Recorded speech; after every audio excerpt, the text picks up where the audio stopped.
வருங்கால அரசு அதிகாரிகள் அனைவருக்கும் வணக்கம். இன்னைக்கு நம்ம என்ன பார்க்க போறோம்னா, ஓரெழுத்து ஒரு மொழிகளும் அவற்றின் பொருளும். நான் ஏன் இந்த வீடியோ அப்லோட் பண்ணுறேன்னா, நம்முடைய சேனலில் அடுத்த வீடியோ என்னவாக இருக்க போகுதுன்னா, 7th தமிழ் இலக்கணத்திலிருந்து இயல் 5 ஓரெழுத்து ஒரு மொழி பகுபதம் பகாபதம் இந்த டாப்பிக்கை பற்றி தான் நம்ம பார்க்க போகிறோம். இந்த டாப்பிக்கில் ஓரெழுத்து ஒரு மொழின்னு சொல்லி கொடுத்துருக்குறாங்க.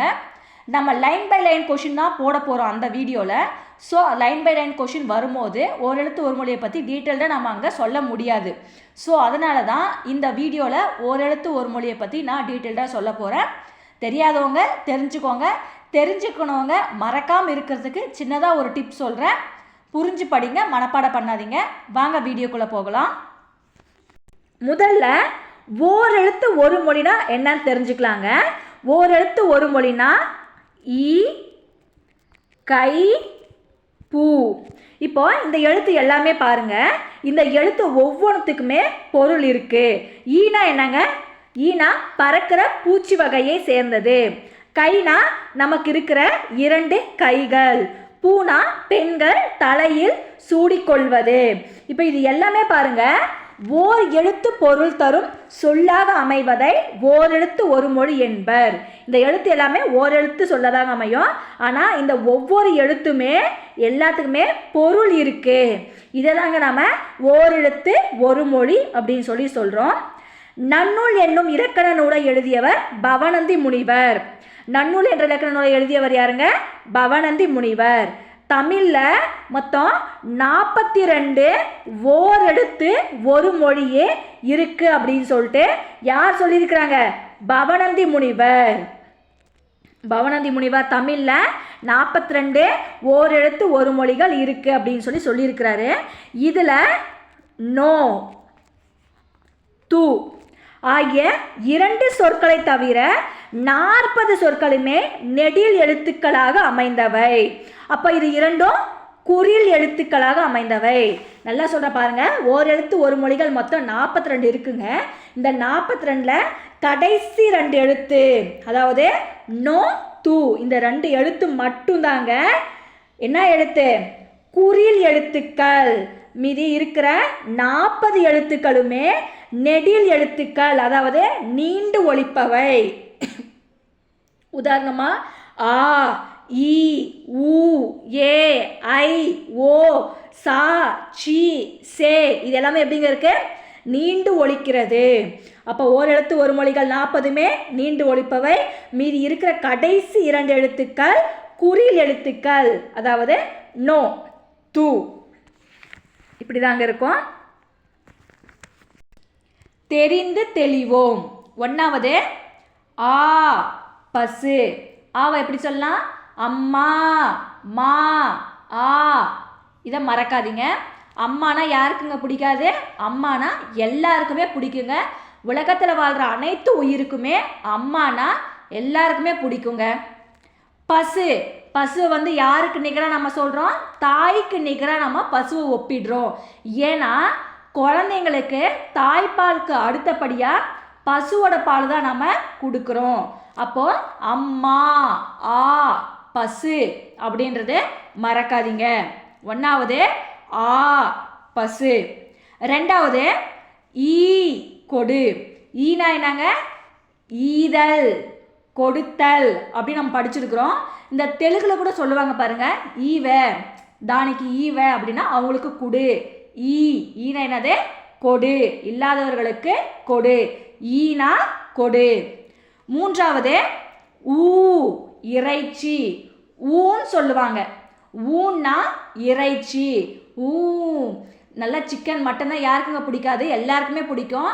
அந்த ஸ்மெல் வரும்போது வீட்டில் செய்யும்போது செம்ம வாசனை வந்துச்சு அப்படின்னு சொல்லுவாங்களா இல்லையா? சிக்கன் மட்டன்ன்றது இல்லைங்க, நம்ம அம்மா எந்த சமையல் செஞ்சாலுமே நல்ல வாசனையாக தான் இருக்கும். அந்த வாசனை வரும்போது என்ன சொல்கிறோம்? ஆனால் இந்த இடத்துல நம்ம சின்னதாக டிப்ஸு மறக்கக்கூடாதுன்றதுக்காக ஊன்னா இறைச்சி. இறைச்சி செய்யும் போதே நல்ல வாசனையாக இருக்கும், அதுதான் ஊ அப்படின்னா இறைச்சி. 4வது ஏ அம்பு. ஏன்னா என்னங்க? எய்தல், அம்பு எய்தல். ஐந்தாவது ஐ தலைவன். அதாவது ஒரு தலைவனானவனுக்கு கண்டிப்பாக ஐயம் ஏற்படும். ஏனென்றால் போருக்கு செல்லும் போது நம்மை எந்த பக்கத்திலிருந்து வந்து தாக்குவாங்க அப்படின்னு சொல்லிட்டு ஒரு தலைவனுக்கு கண்டிப்பாக சந்தேகம் இருக்கும். அதை மறக்காதீங்க. ஐனா தலைவன். ஆறாவது ஓ மதகு நீர் தாங்கும் பலகை. நீரில் வந்து நம்ம எந்த பலகையை போட்டாலுமே அது கண்டிப்பாக மிதக்கும், உள்ளே போகாது. அது ஒரு ஆச்சரிய குறிக்காக நம்ம ஞாபகம் வச்சுக்கணும். ஓ மிதக்குமா, மதகு நீர் தாங்கும் பலகை, பலகை வந்து நீரில் மிதக்குமா ஓ அப்படின்னு கேட்குறாங்களா இல்லையா அது. ஏழாவது கா சோலை. கானா காடு, காடு சோலை வனமாக இருக்கும். இல்லைனா கானா காசோலை அப்படின்னு மறக்காதீங்க. எட்டாவது கூ பூமி. கூனா கூகுள் ஞாபகம் வச்சுக்கோங்க. இன்னைக்கு உலகமே நம்ம கையில் தான் இருக்குன்னு எதுக்கு சொல்கிறாங்க? மொபைலில் அத்தனையுமே இருக்குங்க. அப்போ கூகுளில் நம்ம பூமியை சம்மந்தப்பட்டது எல்லாமே இருக்கும். அப்படி இல்லைன்னா இன்னொன்று கூட கூட்டமாக மக்கள் வந்து எத்தனை பேர் பூமியில் இருந்தாலும் அவங்க ஒன்றும் ஆக மாட்டாங்க. பூமி வந்து அனைத்துமே தாங்கும். கூகுள் பூமி நீங்கள் ஞாபகம் வச்சுக்கலாம், இல்லை கூட்டம் பூமின்னு ஞாபகம் வச்சுக்கலாம். ஒன்பதாவது கை ஒழுக்கம். நம்மளை என்ன சொல்லுவாங்க அப்பா அம்மா, உன் கையை காலை வச்சுட்டு ஒழுக்கமாகவே நீ இருக்க மாட்டியா, எதுக்கு நீ அங்கே போகிற, எதுக்கு நீ இங்கே போகிற அப்படின்னு நம்ம பெற்றவங்க நம்மளை சொல்லுவாங்களா இல்லைங்களா? அதுதான் கைனா ஒழுக்கம். பத்தாவது கோ அப்படின்னா அரசன். அரசன் எங்கே இருப்பான்? கோட்டையில் இருப்பான். அரசன் எங்கே இருப்பான்? கோட்டையில். அதான் கோட்டை அரசன். 11வது சா இறந்து போ. நம்மளே சொல்கிறோம் ச போ எங்கே ஒன்று, ச போ எங்கே ஒன்று அப்படின்னு சொல்கிறாங்களா இல்லையா? அதான் சா என்றால் இறந்து போ. 12வது சி அப்படின்னா இகழ்ச்சி. சி என்ன இப்படி இருக்குது, இது என்ன அப்படி இருக்காது அப்படின்னு சி அப்படின்னா நம்ம இகழ்ச்சி, அதாவது கேவலமாக சொல்கிறது. சி இது நல்லாவே இல்லை உனக்கு, சி இந்த சாரி நல்லாவே இல்லை அப்படின்னு சொல்கிறாங்களா இல்லையா? அதான் சி அப்படின்னா இகழ்ச்சி. 13வது சே உயர்வு. அவன் வேலைக்கு சேர்ந்துட்டான், இனிமேல் அவனுக்கு வந்து எல்லாமே உயர்வாக தான் இருக்கும், அவன் லைஃப் இனிமேல் வேறு மாதிரி இருக்கும் அப்படின்னு சொல்கிறா. சேனா உயர்வு. அடுத்து 14வது சோனா மதில். இதை நான் சொல்கிறேன், ஈஸியாக மனப்பாடமாக வச்சுக்கோங்க. டாக்டர்ஸ் கிட்ட போய் கேளுங்க, இல்லை தெரிஞ்சவங்க கிட்ட பெரியவங்க எல்லார்கிட்டையுமே கேளுங்க. மதிய டைமில் வந்து கண்டிப்பாக ரைஸ் தான் எடுத்துக்கணும்னு எல்லாருமே சொல்லுவாங்க. ஸோ இதை வந்து மறக்காதீங்க. மதியத்தில் சோறு தான் சாப்பிட்ணும். சப்பாத்தி பூரி பொங்கல் இந்த மாதிரிலாம் சாப்பிட்டா டைஜஷன் ஆகாதுன்னு சொல்லுவாங்க.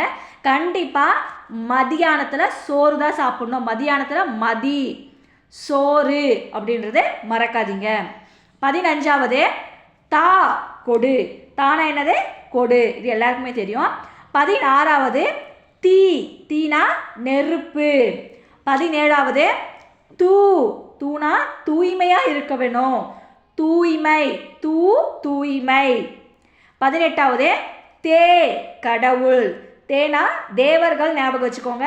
தேவர்களை வந்து யாருக்கு நிகராக ஒப்பிடுறோம்? கடவுளுக்கு நிகராக நம்ம ஒப்பிடுறோம். ஸோ தேவர்கள் என்றால் கடவுள். 19வது தைனா தைத்தல். தை மாதத்தை நீங்கள் நினைக்கவே கூடாது. தை என்றால் தைத்தல். 20வது நாவு. நானா நாவு. 21வது நீ முன்னிலை ஒருமை. நீ வாங்க, நீ எழு அப்படின்னு சொல்கிறாங்க. ஒருத்தரை வந்து நம்ம முன்னிலைப்படுத்தி சொல்கிறது. ஆனால் இந்த இடத்துல வந்து அது முன்னிலை ஒருமையாக சொல்லியிருக்கிறாங்க. நீ அப்படின்னு நீண்டு வந்ததுனால அது வந்து பன்மை கிடையாது, முன்னிலை ஒருமை. 22வது நே அன்பு. நேனா என்னங்க? நேசம். நேசம்னா அன்பு. 23வது நை இழிவு.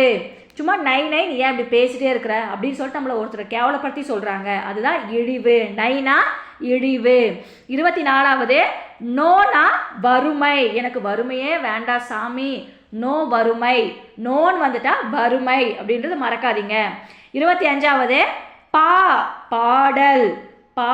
பாடல். 26வது பூனா மலர். 27வது பேனா மேகம்.